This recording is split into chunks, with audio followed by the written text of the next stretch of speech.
নমস্কার, নতুন বাংলা থেকে বলছি সন্ময় বন্দ্যোপাধ্যায়। আচ্ছা, মানুষকে এত বোকা ভাবেন কেন রাজনীতিবিদরা? ফিল্ম স্টারদের প্রেজেন্ট করে দেওয়া হয়, তারপর সেই ফিল্ম স্টারদের 5 বছরের পারফরমেন্স সেই এলাকার সেই সংসদীয় ক্ষেত্রের মানুষ জানতেও পারেন না, বুঝতেও পারেন না।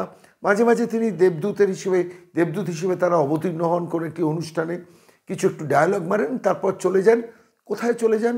ফিল্ম ইন্ডাস্ট্রিতে না সংসদে, পার্লামেন্টই তো তার কাজের জায়গা। সেখানে যান কতদিন আমরা কয়েকদিন আগে দেখিয়েছিলাম।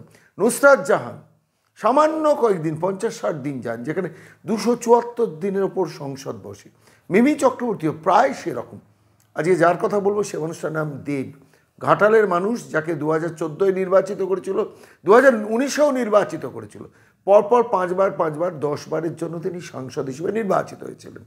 সেই মানুষটি ঘাটালের জন্য কি করেছে ঘাটালের মানুষ ভাববেন না? ঘাটালের সংসদীয় ক্ষেত্রে তার ঘাটাল মাস্টার প্ল্যান নিয়ে 2014 থেকে এই লোকটি মাঝে মধ্যে নির্বাচন এলে এসে বলেন আমি ঘাটাল মাস্টার প্ল্যানের জন্য ভীষণ চেষ্টা করছি। তারপর নির্বাচন চলে যায়, 5টা বছর চলে যায়, বানভাসী মানুষের কাছে ফিরেও তাকান না, আসেন ফটো সেশন করেন, হাঁটু জলে নামেন না, গোড়ালি জলে নামেন, নেমে বলেন এই ঘাটাল মাস্টার প্ল্যান নিয়ে এবার আমি সংসদে প্রশ্ন করব।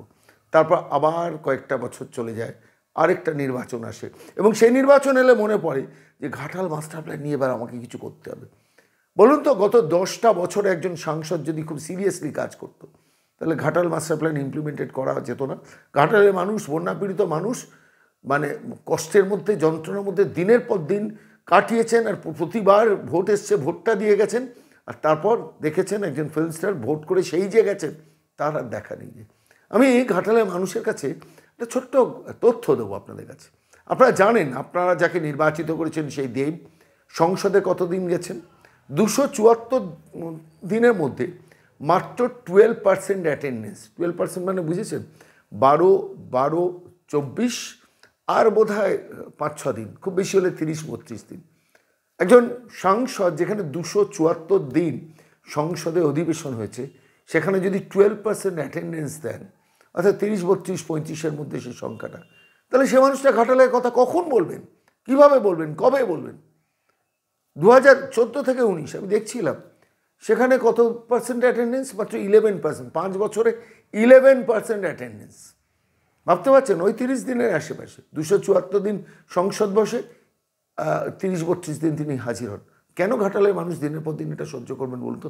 আসলে সাধারণ মানুষের কাছে রাজনীতিবিদরা এই তথ্যগুলি নিয়ে পৌঁছন না। আমরা যেটা বলছি, আপনারা মনে রাখুন, ঘাটালের মানুষ, আপনারা ভোট দিয়ে যে অভিনেতাকে নির্বাচিত করেছিলেন 274 দিনের মধ্যে, 2014 থেকে 19-এর মধ্যে 30 দিন মতো উপস্থিত ছিলেন। 2019 থেকে 2024 যে 5 বছরের জন্য একজন ফিল্ম স্টারকে আপনি নির্বাচিত করেছিলেন, তিনি 274 দিন সংসদের মধ্যে মাত্র উপস্থিত ছিলেন 30 থেকে 35 দিনের মধ্যে। কি তিনি ঘাটালে মানুষের উপকার করবেন? প্রশ্ন আসবে না? 5 বছরে একজন সাংসদ, তার জন্য ভারত রাষ্ট্র সরকার, সংসদ কত টাকা খরচা করেন ঘাটালে মানুষ জানেন? 5 কোটি টাকা, 9 কোটি টাকা প্রতি মাসে, প্রায় 15 লক্ষ টাকা একজন সাংসদের যাওয়া আসা, তার ভাতা, তার সেক্রেটারির মাইনে, এবং তার স্যালারি, তার কমিউনিকেশন, অন্যান্য খরচা সব মিলিয়ে একটা রাষ্ট্র ব্যবস্থার একজন সাংসদের জন্য মাসে খরচা হয় 15 লক্ষ টাকা। হিসেব করুন, সেই 15 লক্ষ টাকা দিয়ে আপনি 60 মাসকে হিসেব করুন, তাহলেই বেরিয়ে যাবে 9 কোটি টাকা 5 বছরের জন্য একজন সাংসদের জন্য, তার ভরণ পোষণের জন্য। সংসদ তহবিল না, তার ভরণ পোষণের জন্য 9 কোটি টাকা খরচা করেছে দেবের জন্য। আর তার বিনিময়ে সেই সাংসদ দিল্লিতে পার্লামেন্টে উপস্থিত থেকেছেন মাত্র 30 থেকে 35 দিন। আর ভোটের সময় এলে বলেন আমি রাজনীতি ছেড়ে দেবো, আর তারপর হঠাৎ কোনো একটা অঙ্কে বলেন যে আমি আমি আমি আমি রাজনীতি ছাড়লো, রাজনীতি তো আমাকে ছাড়ছে না। ফলত আলটিমেটলি তিনি আবার পরবর্তীকালে একটা নির্বাচনে দাঁড়ানোর অঙ্কটা কষেন। আজকের এই প্রতিবেদনে আমি যে অঙ্ক কষার হিসেবটা, দেব, তিনি চলচ্চিত্র অভিনেতা, সুপারস্টার, তিনি আবার ভোট চাইতে যাবেন ঘাটালের মানুষের কাছে। মমতা বন্দ্যোপাধ্যায়ের ছক হচ্ছে তাকে আবার নির্বাচনে দাঁড় করানো, কিন্তু তার পেছনের কাহিনীটাও ঘাটালের মানুষের বিশেষ করে জানা দরকার, বোঝা দরকার, শোনা দরকার। আমি তাই গিয়েছিলাম সরাসরি তাঁরই ফিল্ম ফ্র্যাটার্নিটির লোক হিরণ চট্টোপাধ্যায়ের কাছে। আমি তাকে সরাসরি প্রশ্ন করেছিলাম, দেবের এই পারফরমেন্স নিয়ে যা তথ্য আমরা শুনছি সেটা কি ঠিক? কি বললেন হিরণ চট্টোপাধ্যায় নতুন বাংলা দর্শকদের শুনুন। নমস্কার হিরণ, আমি সন্ময়দা বলছি। বলুন। বলছি, দেবকে প্রায় 8 থেকে 8.5 ঘন্টা ইডি জিজ্ঞাসাবাদ করলো গতকাল দিল্লিতে। হ্যাঁ। ঠিক আছে, এবং বেরিয়ে এসে হাসি মুখে কিছুই বললেন না, প্লেনের দোহাই দেখে গাড়িতে উঠে পড়লেন। আমার কাছে যা খবর, কালকে ইডি প্র্যাকটিক্যালি কোর্ট গেছে এবং এই নিয়ে তৃতীয়বার ডাকা। ফেব্রুয়ারি অগাস্ট বোধহয় এটাতে তৃতীয়বার ডাকা। এবং একজন মানুষের বিরুদ্ধে যদি ভাষা ভাষা কোনো অভিযোগ থাকে, ইডি বড়জোর 1 ঘন্টা 2 ঘন্টা তাকে স্পেসিফিক কিছু প্রশ্ন করে জিজ্ঞাসাবাদ করে ছেড়ে দেবে। কিন্তু যদি স্পেসিফিক ইনপুট থাকে, তখনই ইডি কিন্তু 8 ঘন্টা 9 ঘন্টা তাকে প্র্যাকটিক্যালি ইন্টারোগেট করে। আমার মনে হচ্ছে বা আমার খবর যা বলছে, ED on the basis of certain specific inputs এই 8 থেকে 8.5 ঘন্টা দেবকে ডেকেছে। আমার আমার আপনার কাছে খুব স্পেসিফিক প্রশ্ন, দেব সম্বন্ধে বাইরে ফিল্ম স্টার একটা অন্য ধরনের ইমেজকে, প্রোফাইলকে মমতা বন্দ্যোপাধ্যায় বাজারে বিক্রি করেন ঘাটালের মানুষকে, কিন্তু বছরের পর বছর ঘাটালের মানুষকে দেব ঠকিয়ে গেছেন, এটা এখন তৃণমূলের লোকেরাও বলতে শুরু করেছেন।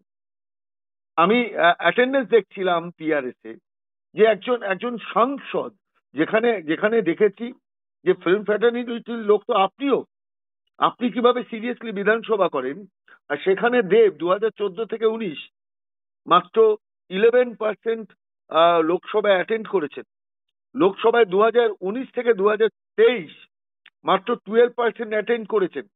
যেখানে একজন সাংসদের পেছনে রাষ্ট্রের বা সরকারের বা সংসদের 15 লক্ষ টাকা মাসে তার এক্সপেন্সেস বাবদ, তার রেকারিং অন্যান্য খরচা, তার ভাতা, তার কমিউনিকেশন, সবকিছু মিলে 15 লক্ষ টাকা মাসে খরচা হয়, উইচ অ্যামাউন্টস টু অ্যারাউন্ড 9 কোটি টাকা। 5 বছরের হিসেব। সেইখানে দাঁড়িয়ে একজন সাংসদ গিয়ে প্র্যাকটিক্যালি তার ফিল্ম স্টার ইমেজটাকে ভাঙিয়ে আলটিমেটলি এই যে নন পারফর্মার, সেই নন পারফরমেন্সের জন্য সেটাকে মানুষ ক্যালকুলেশনে আনছে না। ঘাটালে গরিব মানুষ, পরিশ্রমী মানুষ, চাকরি না পাওয়া মানুষ, তাদের কাছে ফিল্মটাকে ভাঙিয়ে তাকে ভোট চাওয়াচ্ছেন মমতা বন্দ্যোপাধ্যায়। কিন্তু ঘাটালের মানুষের সঙ্গে মারাত্মকভাবে এক ধরনের প্রতারণা। আপনি এই পুরো ব্যাপারটাকে কিভাবে দেখছেন একটু যদি বলেন আমাদের। দেখুন শর্মাবাবু, আমি তো গত 2-2.5 বছর ধরে এই কথাটাই বাংলার মানুষকে বোঝানোর চেষ্টা করছিলাম যে একজন বাংলা ফিল্মের সুপারস্টার, আমার বলতেও দুঃখ লাগে এবং আমি মানসিকভাবে ব্যথিত হই এটা বারবার বলতে, যেহেতু আমিও শিল্পী, উনিও একজন শিল্পী, আমরা দুজনেই সহকর্মী এবং একই ফিল্ম ইন্ডাস্ট্রি থেকে বিলং করি। কিন্তু ওনার যে আপাদমস্তক দুর্নীতির সঙ্গে উনি যে জড়িয়ে গেছেন দীর্ঘ বহু বছর ধরে, যবে থেকে উনি লোকসভার সাংসদ হয়েছেন, সেইটা কেউ বলার সাহস পায়নি। গত 2-2.5 বছর ধরে প্রথম আমি এক্সপোজ করি যে কিভাবে ওনাকে সিবিআই এবং ইডি বারবার ডেকে পাঠিয়েছে, মিডিয়াও খুব একটা বেশি কখনো বলেনি, এবং উনি লুকিয়ে লুকিয়ে গতবারে দিল্লিতে ইডির সঙ্গে গিয়ে দেখা করে বেরিয়ে এসেছিলেন। সেবারেও প্রায় 4.5 ঘন্টা ওনাকে জেরা করেছিল এবং গতকাল ওনাকে 8.5 ঘন্টার উপরে জেরা করেছে। এবং উনি যাবার সময় বললেন না না উনি কিচ্ছু করেননি, উনি কিচ্ছু জানেন না। বেরোবার সময় বললেন না না আমি কিচ্ছু করিনি, আমি কিচ্ছু জানি না, আমাকে খুব মিষ্টি ব্যবহার করেছে ইডির অফিসাররা, ওরা অত্যন্ত ভালো, বলে উনি গাড়িতে উঠে চলে গেলেন। তা আমি বারবার একটা কথা বলেছি যে উনি যে দল করেন সেই দলে আরো অন্যান্য অভিনেতা অভিনেত্রী আছে, তাদেরকে তো সিবিআই ইডি ডাকছে না, ওনাকে কেন স্পেসিফিক্যালি বারবার ডাকা হচ্ছে? এটা হলো 1 নম্বর।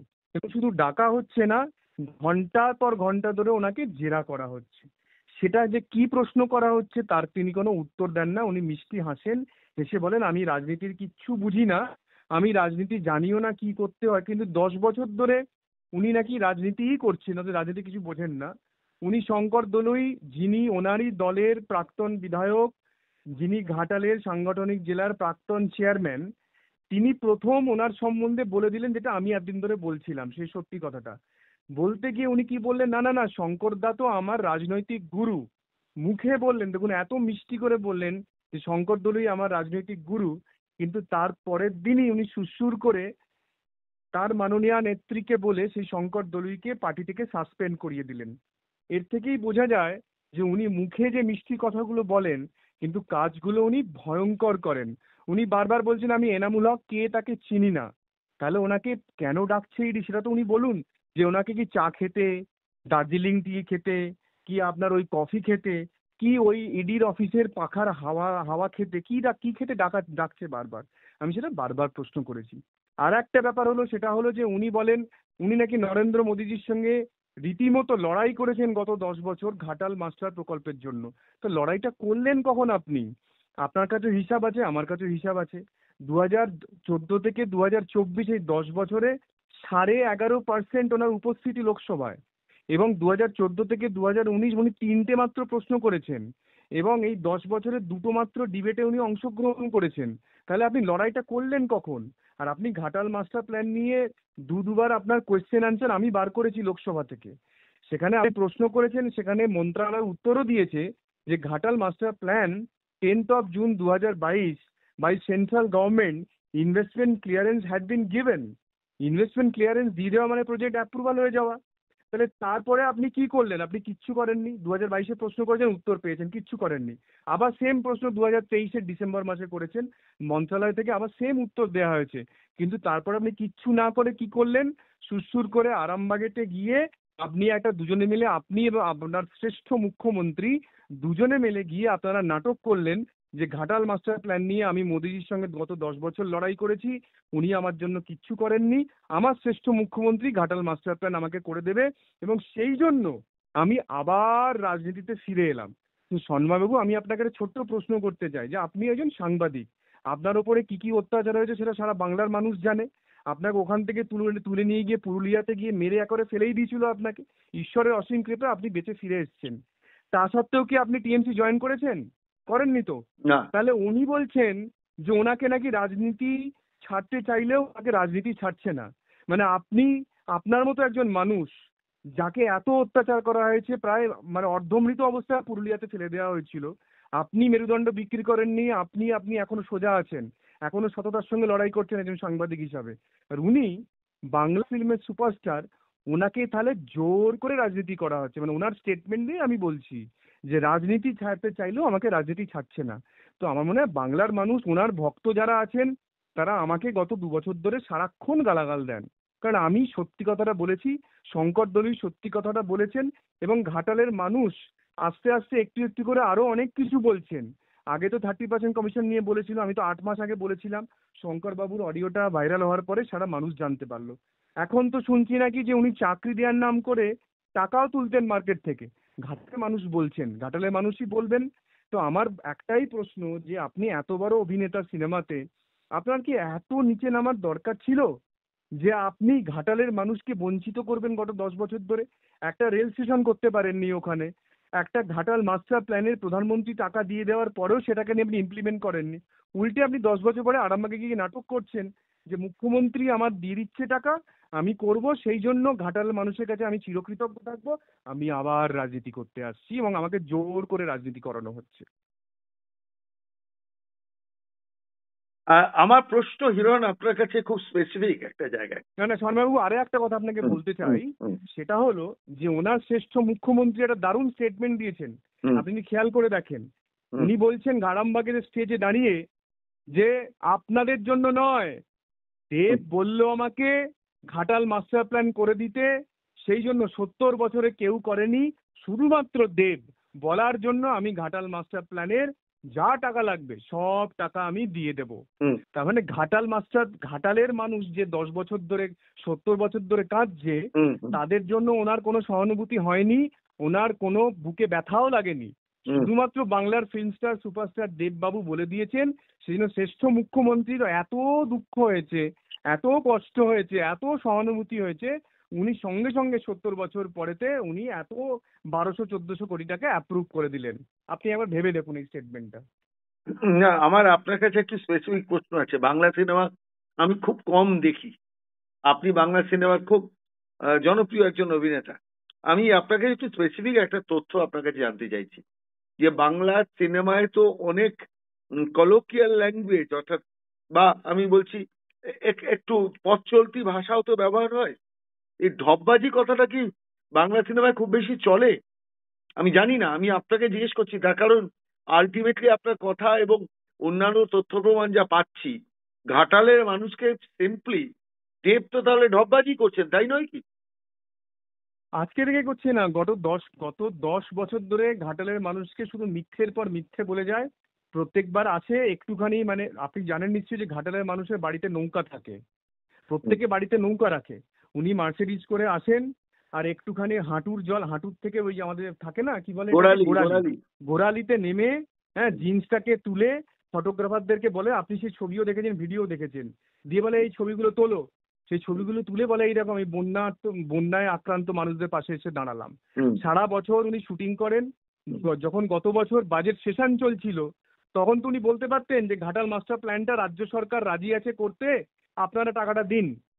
সেগুলো না করে শুধু রাজনীতি, ঘাটালের মানুষকে করে বঞ্চিত করব, আর বছরে বৃষ্টি হলে গোড়ালি অব্দি জলে গিয়ে ছবি তুলে পোস্ট করে দেওয়া, এই দেখো আমি ঘাটালের মানুষের পাশে আছি, এইটাই হলো আমার কাজ।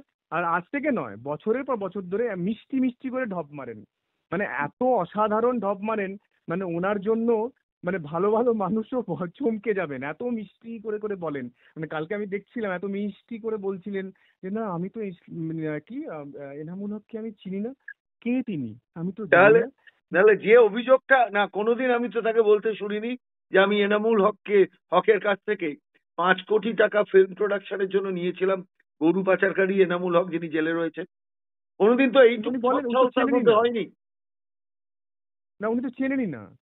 হুম। উনি তো শঙ্কর দলুইকে বলে উনি ওনার রাজনৈতিক গুরু, তারপরের দিন তাকে না, দল থেকে সাসপেন্ড চেনেন করিয়ে নার দিলেন। মধ্যে একটা যৌক্তিকতা আছে হিরণ, সেটা হচ্ছে আমি টাকাটা চিনি, আমি এনামুলকে চিনি না। মানে এটা তো তৃণমূল কংগ্রেসের একটা বৈশিষ্ট্য। সৌগত রায়কে আমরা বলতে শুনেছি বা করেছি যে কোন সংস্থা থেকে যেন দিলেন, তার আগে টাকাটা পকেটে পুরে নিয়েছিলেন। ফলে তৃণমূল কংগ্রেস একটা কালচার, টাকাটা চেনেন, কে দিল সেটা না চিনলেও হয় তাদের কাছে। দেব কি তার ব্যতিক্রম হবেন নাকি, আপনি কি ভাবেন? একদমই না, এবং সবচেয়ে দুঃখজনক লাগে সন্ময়দা, আমি আপনাকে একদম মন থেকে বলছি, আমি সত্যি মানসিকভাবে হতাশাগ্রস্ত হয়ে পড়েছি যে বাংলার শিল্পীরা যারা রাজনীতিতে এসছেন, তারা একটা ছোট্ট মানে একটুখানি কিছুও বোঝেন না যে এই যে সন্দেশখালীর মা বোনেরা কাঁদছেন, এটা যদি ওনার পরিবারের কেউ হতো, ওনার আত্মীয় স্বজনের কেউ হতো, তাহলে উনি চুপ করে থাকতেন, একটা কথাও বলবেন একটা না। কথা বলছেন না, একটা কথা বলছেন না। এবং না, তাও আপনার তাও আপনি এবং দেখুন সারা বছর ঘাটালের মাস্টার প্ল্যান নিয়ে কথা বলেন না। নির্বাচন এলেই দেবের মনে পড়ে ঘাটালের মাস্টার প্ল্যান। না না, সেটা তো এবারে মানুষ তো, বাংলার মানুষ তো আরামবাগের নাটক দেখে বুঝেই গেছেন যে শ্রেষ্ঠ অভিনেত্রী বলতে গিয়ে উনি শ্রেষ্ঠ মুখ্যমন্ত্রী বলে ফেলেছেন। হ্যাঁ। আর আপনার বন্ধু সন্তু পান, তারপরে আনন্দবাজারের আমাদের দেবমাল্য বাগচিকে দুদিন আগেই অ্যারেস্ট করে জেলে পুরে দিল। হুম। যে সাংবাদিকরা ওনাকে হিরো বানিয়েছেন, যে সাংবাদিকরা ওনাকে লাইমলাইটে নিয়ে এসে মানুষের কাছে পৌঁছে দিয়েছেন, হুম। সেই সাংবাদিকদের সম্বন্ধে ওনার কোনো সহানুভূতি নেই। যে এই যে পরপর আপনাকে তো করেই ছিল, মানে সেটা অনেক বেশ কিছুদিন হয়ে গেল, কিন্তু হুম। একদম লেটেস্ট আনন্দবাজারের দেবমাল্য বাগচিকে, আর একদম লেটেস্ট সন্তু পানকে যে এভাবে অন্যায়ভাবে জেলে পুরে রাখলো, যাদের কোনো দোষ নেই, তার সম্বন্ধে একটা কথা বলতে পারতেন, না না না এটা বড় অন্যায় হচ্ছে, এটা করা উচিত না। আর যিনি বসিরহাটের যিনি সাংসদ, তিনি তো এসবের থেকে বহু দূরে, তিনি তো রিল বানাচ্ছেন ভ্যালেন্টাইন্স ডে। হ্যাঁ। আমি কোনো ব্যক্তিগত কাউকে ঠিক ঠিক। আক্রমণ করব না, কিন্তু না, একজন টিকটকে সাংসদের। না না না, ব্যক্তিগত আক্রমণ নয়। একজন সাংসদ হিরণ, আমি আপনার সঙ্গে একদম ভিন্ন মত হচ্ছি। প্রশ্ন হচ্ছে যখন একজন নির্বাচিত জনপ্রতিনিধি হন, তখন তিনি যখন মূল জায়গায় সময় না দেন, অর্থাৎ সংসদ তার কর্মক্ষেত্র, সেখানে সময় না দেন, সংসদে যখন বসিরহাটের কথা না বলেন, এবং তার অ্যাটেন্ডেন্স বোধ হয় 21% না 31%, আমি হিসেব করে দেখেছিলাম, তখন তিনি টিকটকে ব্যস্ত থাকেন। যখন সন্দেশখালী জ্বলছে সেখানে যেতে পারেন না। ফলে তাকে নিয়ে প্রশ্ন করার অধিকার বাংলার এবং সমস্ত মানুষের আছে যারা তাকে নির্বাচিত হতে দেখেছে। সুতরাং তার ব্যক্তিগত জীবন নিয়ে প্রশ্ন নয়, তার ব্যক্তিগত জীবনে যেখানে সময় বেশি দেন আর যেখানে দেন না, সেটা নিয়ে অবশ্যই প্রশ্ন তোলার জায়গা আছে। দেব মাত্র 12% অ্যাটেন্ডেন্স দিয়ে ঘাটালের মানুষকে দিনের পর দিন বছরের পর বছর বোকা বানাবেন, আর আমরা ব্যক্তিগত বিষয় বলে তাকে নিয়ে প্রশ্ন করব না? আলবাত প্রশ্ন করব। ঘাটালের মানুষ যদি এরপরও না ভাবে যে ফিল্মের গ্ল্যামার দেখিয়ে আলটিমেটলি দিনের শেষে তারা আত্মপ্রবঞ্চনা করছেন, সেটাই তো ঘাটালের মানুষকে ধরিয়ে দেওয়া দরকার। না সন্ময়দা, আর একটা কথা আমার খুব বলার ছিল, সেটা হলো যে এই তৃণমূল কংগ্রেসের মুখপাত্র থেকে শুরু করে এই যে সাংসদদের কথা আপনি বলছেন, যারা বসিরহাটের সাংসদ বা যাদবপুরের সাংসদ, এরা তো দুজনেই মহিলা। হুম। এরা আজ অব্দি এদের বুকের পাটা হলো না, সাহস হলো না সন্দেশখালীর মা বোনদের নিয়ে বলার ঠিক। ওনারা কালিয়াগঞ্জ দেখতে পান না, হুম। ওনারা বকটুইয়ের আমার ওই মুসলিম মা বোনেদের ছোট্ট বাচ্চাটার কান্না ওনাদের বুকে পৌঁছয় না, কানে পৌঁছয় না। ওনাদের কামদুনি ওনারা দেখতে পান না। ওনারা কি দেখতে পান? ওনারা মণিপুর দেখতে পান, যেটা বহু দূরবীন দিয়ে দেখতে হয়। ওনারা কি দেখতে পান? হাতরাস দেখতে পান। তা আমার প্রশ্ন, আপনারা যদি এই লজিকে যান যে মণিপুরে এরকম হচ্ছে, হাতরাসে এরকম হচ্ছে, তাহলে কি আমরা এর থেকেও বেশি করব? মানে বিজেপি এটা করেছে, আমরা তৃণমূল কংগ্রেস, আমরা তো এগিয়ে বাংলা, তাহলে আমরা কি সন্দেশখালিতে আরো বেশি করব? আমরা কি কালিয়াগঞ্জে আরো বেশি করব? আমরা কি মালদাতে আরো বেশি করব? আমরা কি বসিরহাটে আরো বেশি করব? আমরা কি কামদুনিতে আরো বেশি করব? আমরা মানে সেই কম্পিটিশনে এরা নেমে পড়েছেন। সেদিন ওনারা মণিপুর দেখতে পাচ্ছেন, ওনারা কিন্তু কামদুনি দেখতে পান না। ওনারা উত্তরপ্রদেশের কি ছোট্টখাটো ঘটনা দেখতে পান, ওনারা কিন্তু এখানে সন্দেশখালি দেখতে পান না। এবং যাদবপুরের যিনি সাংসদ, তিনি দেববাবুকে ফলো করে তিনি রেজিগনেশন দিচ্ছেন লোকসভা থেকে, যখন লোকসভার অধিবেশন শেষ হয়ে গেল, 5 বছরের টার্ম শেষ হয়ে গেল, এবং কনস্টিটিউশনটা উনি এত সুন্দর পড়েছেন যে তাও আবার লোকসভা হিরণ থেকে সেটা পদত্যাগ স্পিকারের করতে কাছে গেলে নয়, সেটা স্পিকারকে দিতে হয়, সেটা সেটা না দিয়ে তিনি কালীঘাটের একজন এমএলএ কে নেতৃত্বকে দিচ্ছেন। দিচ্ছেন, একজন এমএলএ মুখ্যমন্ত্রীকে দিচ্ছেন। মানে আমি হাসবো না কাঁদবো? বাট এইগুলো হলে কি হবে বলুন তো, ফিল্ম স্টারেদের তো একটা ফেস ভ্যালু থাকে। মানে মানুষ যেখানে কনফিউজড হয়ে যাচ্ছে, বাংলার মানুষরা, যে তারা নিজেদেরকে নিজেরা বঞ্চিত করছেন এই সমস্ত ফিল্ম স্টারদেরকে নিয়ে এসে, যারা একটা পদত্যাগপত্র কাকে দিতে হয় সেটা পর্যন্ত জানেন না। যে একটা অধিবেশন শেষ হয়ে গেল, একটা লোকসভার টার্ম 5 বছর কমপ্লিট হয়ে গেল, তারপরে দিক তো লোকসভার স্পিকারকে গিয়ে দিক, তবু তো মানুষ কিছুটা ভাববে। দিচ্ছে কাকে? না, কালীঘাটের মুখ্যমন্ত্রীকে গিয়ে দিচ্ছেন। তো এইরকম সব যারা ফিল্ম স্টার সাংসদ, যারা 11% 12% পৌঁছয়, যারা সারা বছর টিকটক আর আপনার ওই ইনস্টাগ্রাম আর ওই ভ্যালেন্টাইন্স ডে রিল বানিয়ে ঘুরে বেড়ায়, যাদের মা বোনেদের কান্না, যাদের কানে চোখেও দেখতে পান না, কানেও পৌঁছয় না, যারা বকটুইতে বাইরে থেকে দরজা বন্ধ করে ছোট্ট বাচ্চা মেয়েটা তার মা সমেত জ্বালিয়ে পুড়িয়ে দেয়, তার সম্বন্ধে একটা কথা বলতে পারে না, আমার মনে হয় তাদের সম্বন্ধে আমার কথা বলা মানে আমার সত্যি মানে আরো ভিতরে কষ্ট আর যন্ত্রণাটাকে বাড়িয়ে দেওয়া। হিরণ, অনেক ধন্যবাদ, আপনি খুব সুন্দর মূল্যায়ন করলেন। আমি ঘাটালের মানুষকে বলবো আপনার কথা একটু বেশি করে শুনতে, যে টানা কিভাবে ঠকেছেন গত 10 বছর ধরে। এই 10 বছর ধরে ঠকার পরও আবার আমি রাজনীতিকে ছাড়তে চাইলো, রাজনীতি আমাকে ছাড়লো না বলে আরেকটা ঢপবাজি করলেন Dev, sorry to say this term, কিন্তু বাংলার মানুষ যে ঠকছেন সেটা ব্যবহার করার জন্য, বা ঘাটালের মানুষ এইভাবে দিনের পর দিন ঠকেছেন একজন ফিল্ম স্টারের কাছে, সেটা ঘাটালের মানুষের বেশি করে বোঝার দরকার আছে। অনেক ধন্যবাদ হিরণ, সঙ্গে থাকার জন্য, এতক্ষণ সময় দেওয়ার জন্য। ধন্যবাদ শর্মাদা, ধন্যবাদ, ধন্যবাদ, প্রণাম।